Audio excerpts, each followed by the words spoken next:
দেখলে বৈদ্য, রাজসভায় আমাদের অপমানটা দেখলে? হ্যাঁ, সে তো দেখলাম মন্ত্রী মশাই। আমি তো বুঝতেই পারছি না যে গোপাল মহারাজকে কি মধু খাইয়েছে যে মহারাজ গোপাল ছাড়া চোখে অন্ধ। আরে আমরা যেন মহারাজের কাছে ফেল না, কিছু একটা করতেই হবে। আমার মাথাটা গরম হয়ে যাচ্ছে।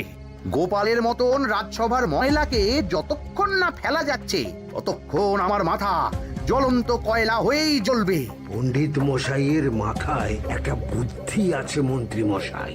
আপনি যদি সেই অনুযায়ী উঁচির কাজ করেন তাহলে বেটা গোপালের কপালে দুর্গতির সীমা থাকবে না। এই কি বুদ্ধি, কি বুদ্ধি? আপনি বরং এই ব্যাপারে পণ্ডিত মশাইয়ের সাথে একবার আলোচনা করে নিন। আমি চলি, কেমন? আমি চলি।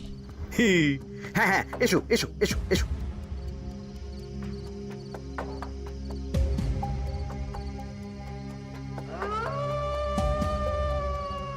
আরে ওই তো আমার বাঁ হাত ঘটা আসছে, বেটাকে দিয়ে একটা কাজ করাতে হবে। এ কি মন্ত্রী মশাই, আপনি এখানে দাঁড়িয়ে কি করছেন? এই একটা গুরুত্বপূর্ণ ব্যাপারে কথা বলছিলাম। একটা কাজ করতে পারবি? কি কাজ করতে হবে বলুন মন্ত্রী মশাই। আমাকে একটু ঠান্ডা জল, পাতিলেবু আর পুদিনার পাতা দিয়ে শরবত বানিয়ে খাওয়াতে পারবি? সেসব আমার ঘরে ব্যবস্থা করাই আছে। চলুন চলুন, আমার সাথে চলুন। হ্যাঁ হ্যাঁ, চল চল চল চল চল।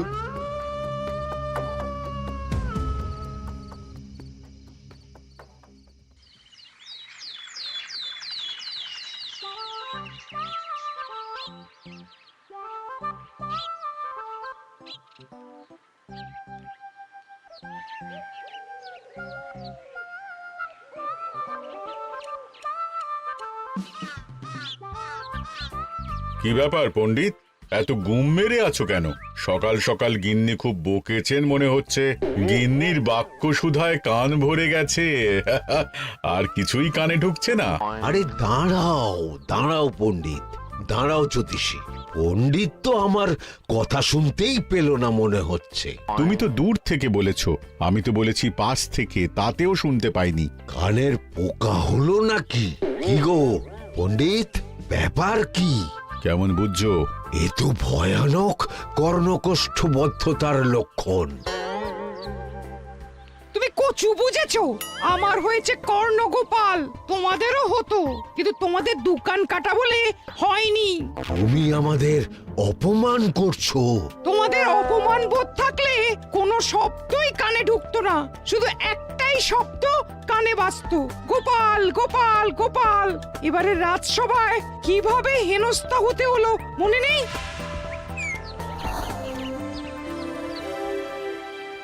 মহারাজ, একটা ভিক্ষা আছে। ভিক্ষার জন্য কৃষ্ণনগরের রাস্তাই সবচেয়ে উপযুক্ত জায়গা গোপাল, তুমি বরং সেখানেই যাও। মন্ত্রী, মন্ত্রী মশাই ঠিকই বলেছেন মহারাজ। যে যার নিজের জায়গা থেকে কথা বলে। কুকুর বলে ভৌ ভৌ, বেড়াল বলে মিউ মিউ, কাক বলে কা কা। মন্ত্রীর ভিক্ষার জায়গা কৃষ্ণনগরের রাস্তা, আর গোপালের ভিক্ষার জায়গা মহারাজ কৃষ্ণচন্দ্রের দুয়ার। বলো কি ভিক্ষা? বাড়িতে পুজো আছে মহারাজ, খরচা অনেক, কিছু ঋণ আবশ্যক। যদি 100 মোহর। ঋণ তোমাকে আমি দিতে পারবো না গোপাল। পুজো উপলক্ষে তোমাকে আমি 100 মোহর দিলাম। মহারাজ, আমিও ঠিক এই কথাটাই বলতে যাচ্ছিলাম। আমরাও তাহলে বাড়িতে পুজো করব। পুজোর জন্য আমাদের অনেক খরচ, তাই যদি... অবশ্যই অবশ্যই, কত ঋণের প্রয়োজন খাজানজির কাছ থেকে নিয়ে নিও, সুদটা আমি মাফ করে দিলাম। মহারাজ, গোপালকে দান আর আমাদের ঋণ? হ্যাঁ, কারণ তোমরা নিজেরা খাবে, কিন্তু গোপাল অন্যদের খাওয়াবে। গোপালের মতো মানুষের সঙ্গে থাকাই হলো রাজধর্ম। কিন্তু তাছাড়াও তোমরা হলে 80 যাই বেতন পাই দলের লোক। গত 1 বছরে তোমার কোন মন্ত্রণা দেশের কাজে এসেছে? পণ্ডিত কোনো নতুন তত্ত্ব শুনিয়েছে? জ্যোতিষী কোনো অমোঘ ভবিষ্যৎবাণী করেছে? আর বৈদ্য 3 বছর ধরে আমার হাঁটুর ব্যথা সারাতে পারেনি। কিন্তু গোপাল, গোপালের ভাঁড়ে হাস্যরসের কখনো অভাব হয়নি। মনে আছে? আছে। কিন্তু করার তো কিছু নেই। আছে। কিছু ভেবেছো নাকি পণ্ডিত? তোমাদের মনে আছে মহারাজ মোহর দেওয়ার পর গোপাল সেদিন বলেছিল, কি গোপাল, খুশি তো? মহারাজ, আপনি আমাকে এক মুঠো ধুলো দিলেও আমি খুশি। সেই ধুলো মুঠোই আমি সোনা মুঠো করে ফেলবো। মনে নেই আবার? একটু ঝেড়ে কাশো তো দেখি পণ্ডিত, কি ভেবেছো? যা হবে দেখতেই পাবে।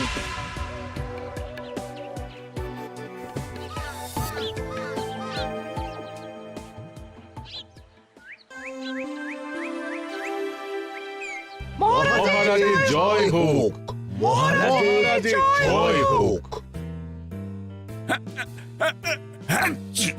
ওরে বাবা, এই যে সকাল সকাল চান করে ঠান্ডা লেগে গেল মনে হচ্ছে।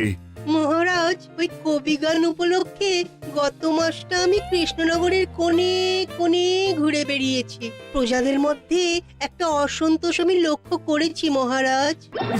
অসন্তোষ? আমি তো জানতাম আমার শাসনে প্রজারা সুখে আছে। সুখে তারা ভাসছে মহারাজ, কিন্তু একটাই অসুখ, তারা মহারাজের দর্শন পায় না। তারা মহারাজের পদধূলির জন্য আকুল হয়ে আছে, মহারাজের দর্শন পাওয়ার জন্য চাতকের মতো অপেক্ষা করছে। চিত্রকরকে দিয়ে চিত্র অঙ্কন করিয়ে বিলি করে দিলেই হলো।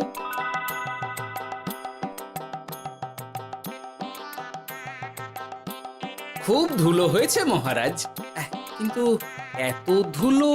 কালকের ঝড়ে ঢুকেছে। ঝাড়ুদার,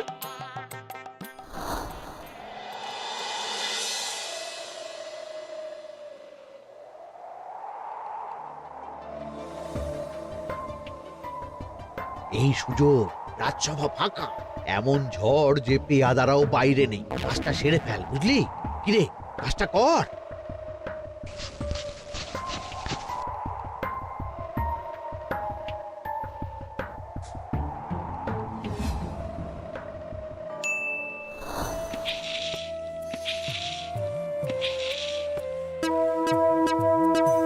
এত ধুলো! উফ, মহারাজ, কাল ঝড়টা বড় সাংঘাতিক হয়েছিল। তা বটে। আচ্ছা গোপাল, তুমি বলেছিলে মহারাজ তোমাকে এক মুঠো ধুলো দিলেও সেটা সোনা হয়ে যাবে। এখনো সেই কথাই বলছি। মন থেকে বলেছিলে না মহারাজকে তেল দেবার জন্য? তেল দেওয়ার দায়িত্বটা তো আপনি নিজের কাঁধেই নিয়ে ফেলেছেন।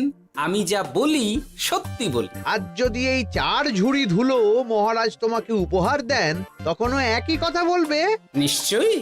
মহারাজ, গোপালকে এই 4 ঝুড়ি ধুলো দেওয়ার হুকুম হোক। কি গোপাল, আমি তোমাকে যদি এই ধুলোর ঝুড়িগুলো দিই, তা থেকে সোনা আসবে নাকি? আসবে মহারাজ, মোহরের বস্তা আসবে। যদি না আসে, আপনি বলুন।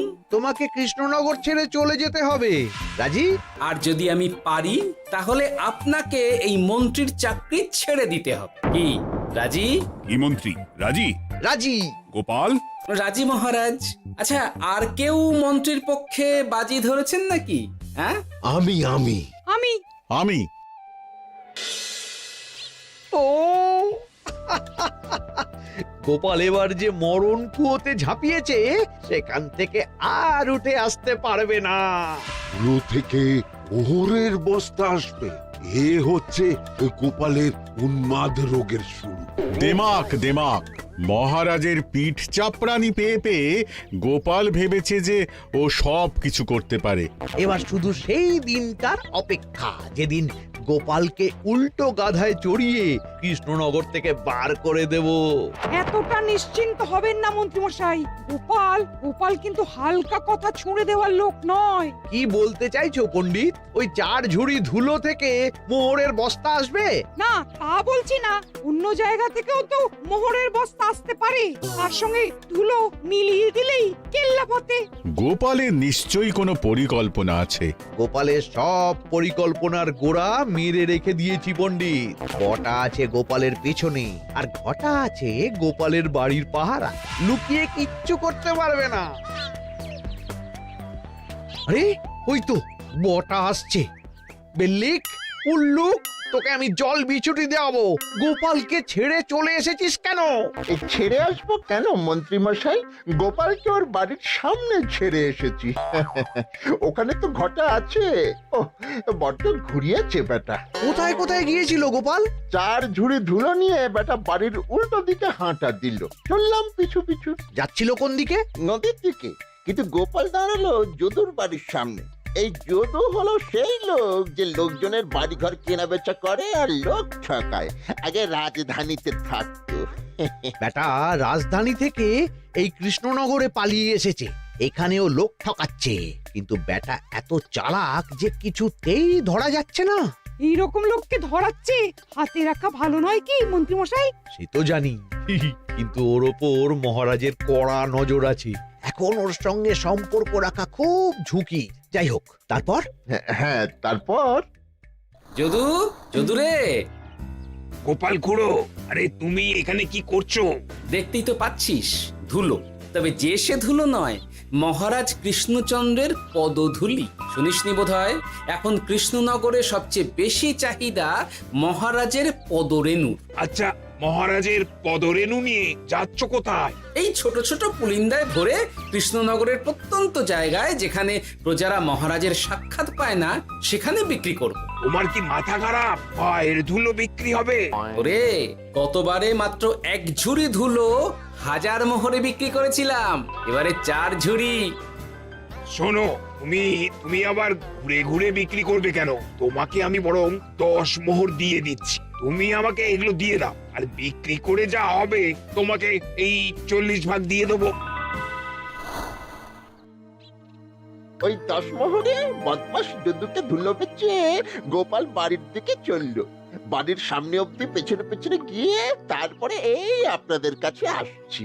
বলিস কি রে, ধুলো বেচে 10 মোহর? ও মন্ত্রী মশাই, গোপাল তো একেবারে নাড়ি ধরে টান মেরেছে। গেল রাজসভায় এমন সুখের চাকরিটি গেল। এবার আবার রাস্তার ধারে গিয়েই বসতে হবে। এবার নবাবের দরবারে জায়গা আছে কিনা খোঁজ করি গিয়ে। ধ্যাত্তেরি, 10 মোহর আর 1 বস্তা মোহরের মাঝখানে অনেক রাস্তা। সেই রাস্তায় আমি লোক বসিয়ে রাখবো। আরে আরে, ওই তো তোমার ঘটা আসছে। এই, তুই গোপালের ঘরের পাহারা ছেড়ে এলি কেন? গোপাল নেই নেই নেই নেই নেই নেই।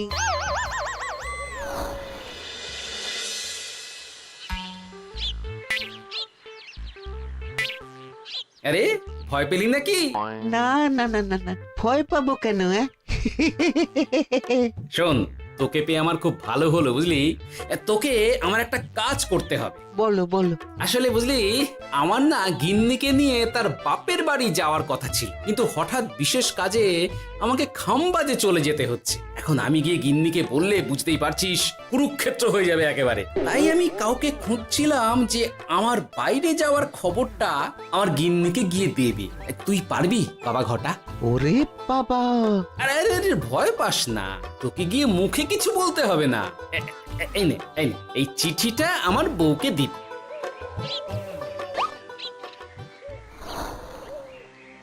কৃষ্ণনগর ছেড়ে চুপি চুপি চলে যাচ্ছি, চালাকিটা দেখেছেন? ওসব চালাকি আমি তুড়ি মেরে উড়িয়ে দেব। কি করবেন? চারিদিকে আমি অশ্বারোহী গুপ্তচর পাঠাচ্ছি। গোপালকে কোনো চালাকি করতে দেব না।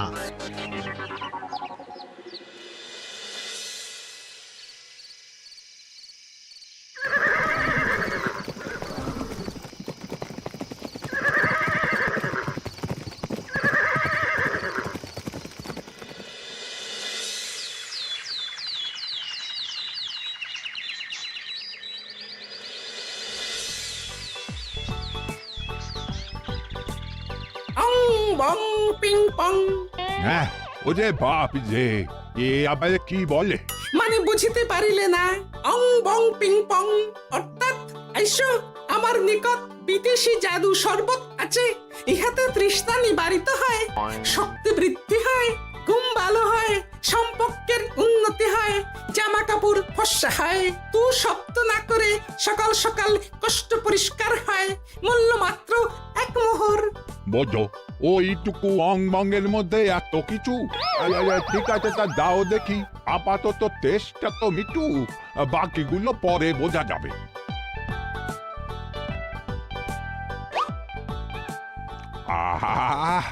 বড় ভালো খেতে তো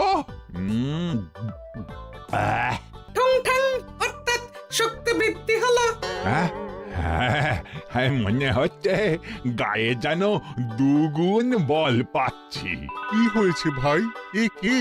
এ ভিন দেশ থেকে জাদু শরবত নিয়ে এসেছে গো। জাদু শরবত ভিন দেশ? একেবারে বহু ভুজা শরবত।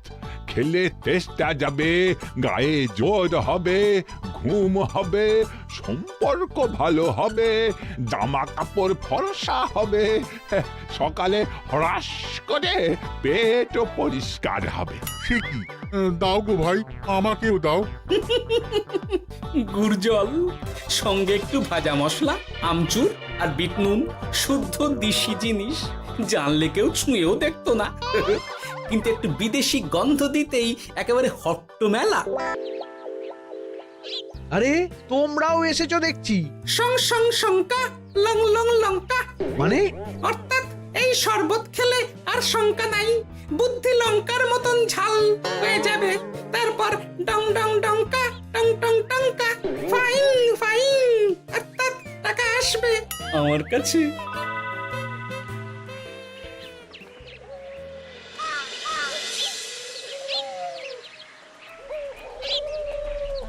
ঝপ ঝপ ঝপাং, ভট ভট ফটাং, অর্থাৎ উহাকে দৌড়িয়েছো কেন?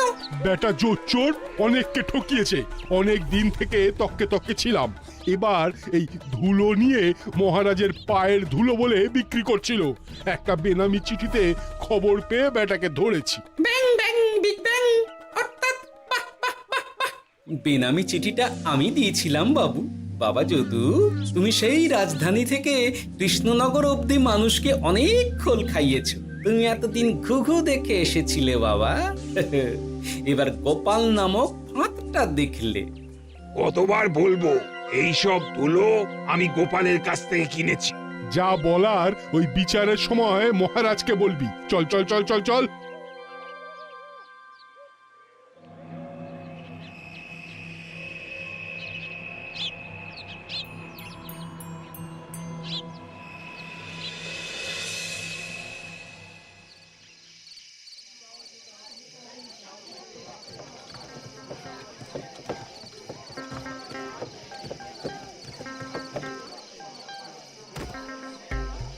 ঝন্টু মন্টু ননাংফু। নাও ঠেলা। সাহেব বলে কি ফু দিয়ে দিতে হবে? কি বলছো সাহেব? বুঝতে পারছি না, কোথায় ফু দেব? ঝন্টু মন্টু ননাংফু, অর্থাৎ লবণ আছে? আছে আছে সাহেব আছে। কত লাগবে? ভান্ড ভরি আন্ডাকারি, অর্থাৎ যা আছে সব।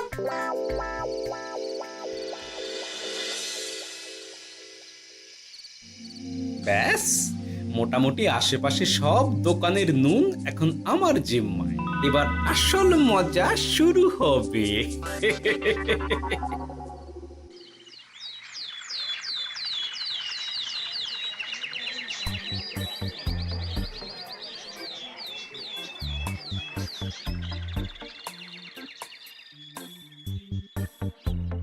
নুন আছে?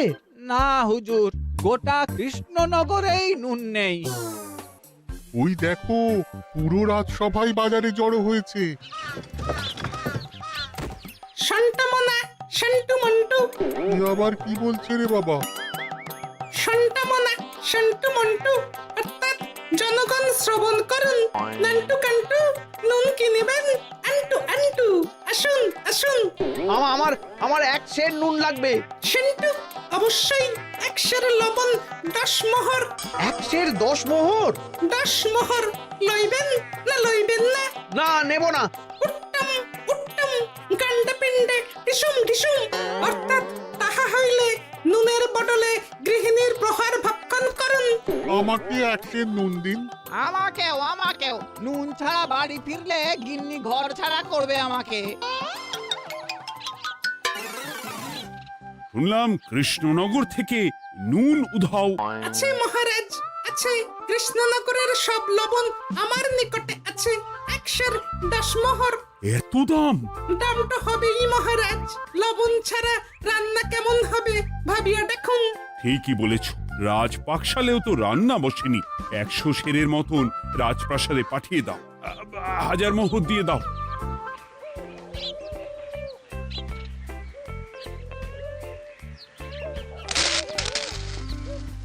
ব্যাস 1 বস্তা মোহর হয়ে গেছে। গোপাল, হ্যাঁ মহারাজ, গোপাল যে 4 ঝুড়ি ধুলো থেকে 1 বস্তা মোহর রোজগার করেছে। ইয়া বাত! চলো রাজসভায়, পুরো গল্পটা শুনতে হবে। সকলেই এসো তাহলে রাজসভায়। কিন্তু মহারাজ, যারা বাজি হারলো তাদের তো চাকরি গেছে, তো তারা রাজসভায় যাবে কি করে? ঠিক ঠিক ঠিক বলেছ। আর যারা বাজি হারলো তারা বাদ, বাকিরা চলো। এই সেরেছে, গোপাল তো আবার বাজি মেরে দিল। ও মহারাজ, আমাদের দেখুন। ও মহারাজ, আমাদের দেখুন। ও মহারাজ।